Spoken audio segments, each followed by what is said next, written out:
Quel est l'impact de l'ère digitale sur les modèles économiques classiques? Tel était le sujet que j'ai annoncé dans ma dernière vidéo qui parlait des modèles économiques ou des business models. Dans ma publication, je vous ai demandé si vous voulez qu'on parle des avantages et inconvénients de chaque modèle économique. J'ai reçu des réponses affirmatives. Pour ce faire, nous allons réunir les deux sujets ensemble et faire une seule vidéo aujourd'hui. Pour ceux qui n'ont pas encore regardé cette vidéo qui parle de 7 modèles économiques avec des exemples précis et des entreprises qui utilisent ces modèles-là, n'hésitez pas à aller la regarder. Commençons donc par les avantages et inconvénients de chaque modèle. Avantages et inconvénients de chaque modèle économique. Notre premier modèle économique est la vente directe.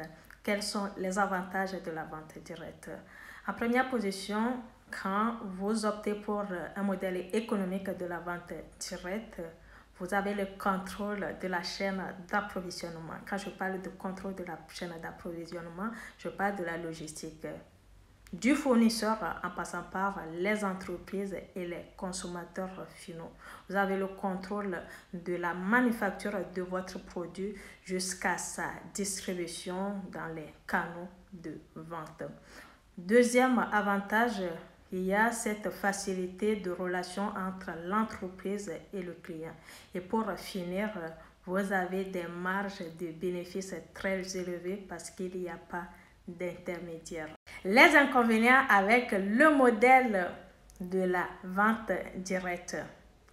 Avec un modèle économique de la vente directe, les entreprises sont confrontées aux coûts d'exploitation très élevés. Vous allez remarquer que ces entreprises ont souvent des sites e-commerce ou des sites internet. Pour que leur modèle puisse bien fonctionner, ils doivent s'assurer que ces sites internet ou ces sites e-commerce fonctionnent 24 heures sur 24 heures, 7 jours sur 7, ce qui leur revient très cher. Souvent, ces entreprises-là ont des business partners ou des consommateurs ou clients fidèles. Une fois que ces business partners ou ces consommateurs directs ou ces clients fidèles arrêtent de consommer leurs produits, cela fait chuter leur chiffre d'affaires. Quels sont les avantages et les inconvénients pour un business model d'abonnement? Avec un business model d'abonnement, vous avez des revenus récurrents et prévisibles. Puis ce sont des abonnements mensuels, trimestriels ou annuels. Vous pouvez prévoir ou avoir exactement le chiffre d'affaires que vous ferez le mois prochain ou l'année prochaine. Vous avez aussi cette facilité de gérer votre stock. En ce qui concerne les inconvénients, avec un modèle économique d'abonnement, vous devez faire des mises à jour pas possibles déjà pour les anciens clients sur le long terme et pour les nouveaux clients qui arrivent. Le modèle freemium, quels sont les avantages et les inconvénients? En ce qui concerne les avantages, avec le modèle freemium, vous avez une acquisition simplifiée de nouveaux clients.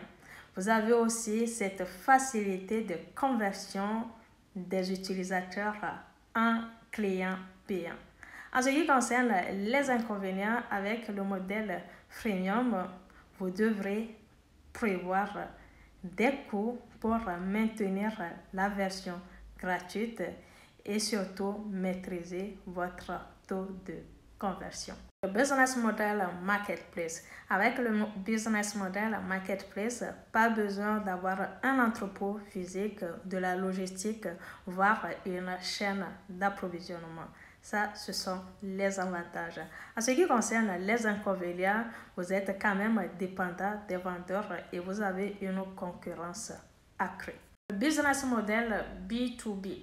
Avec le modèle B2B, vous avez des contrats de long terme entre entreprises.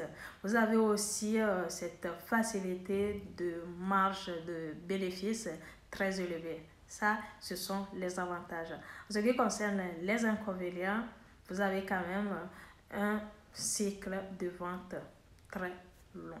Avec le business model B2C, Business to Customers, quels sont les avantages et les inconvénients?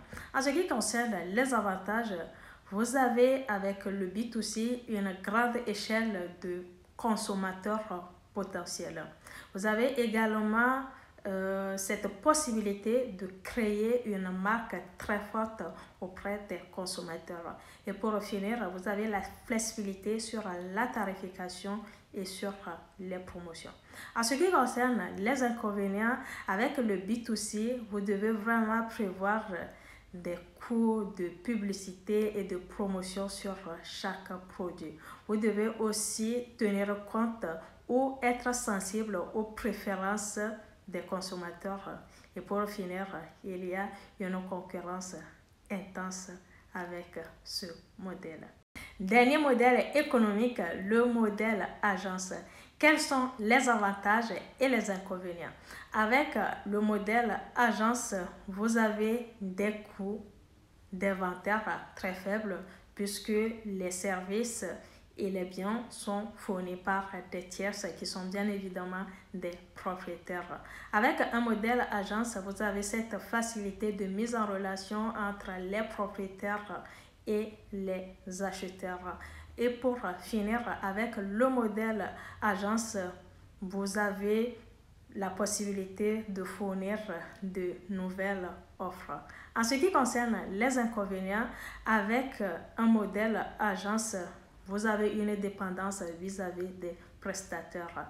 2, vous avez des marges très faibles en fonction de la division des revenus. Et pour finir, vous avez un contrôle illimité de la qualité de ces produits et biens fournis par les tierces.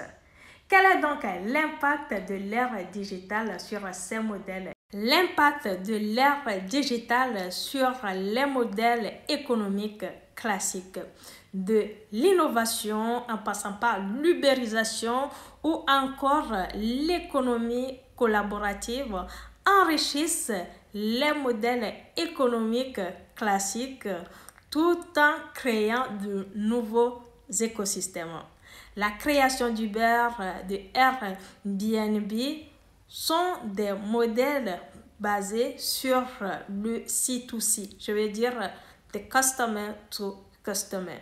Tous ces modèles-là ont changé la donne, ce qui a vraiment impacté ces modèles qu'on a comme le B2B, le modèle vente directe, en créant de nouvelles opportunités d'affaires. Avec l'apparition de ces nouveaux écosystèmes, on assiste à de nouveaux business models qui mettent vraiment le client au centre de leur activité. Le client est bien évidemment privilégié tout en donnant une transparence et une confiance sur les produits et services fournis par les acteurs économiques. Par ailleurs, on assiste à de nouveaux outils et stratégies dans le but d'améliorer la productivité et de fournir des biens et services qui répondent aux besoins des clients. Par exemple, beaucoup d'entreprises adoptent une veille stratégique, un ciblage et surtout de la segmentation. Dites-moi dans les commentaires quels sont les sujets que vous aimeriez que j'aborde dans les prochaines vidéos. Merci d'avoir regardé. N'hésitez pas à vous abonner, à partager et à me laisser des commentaires. À très bientôt.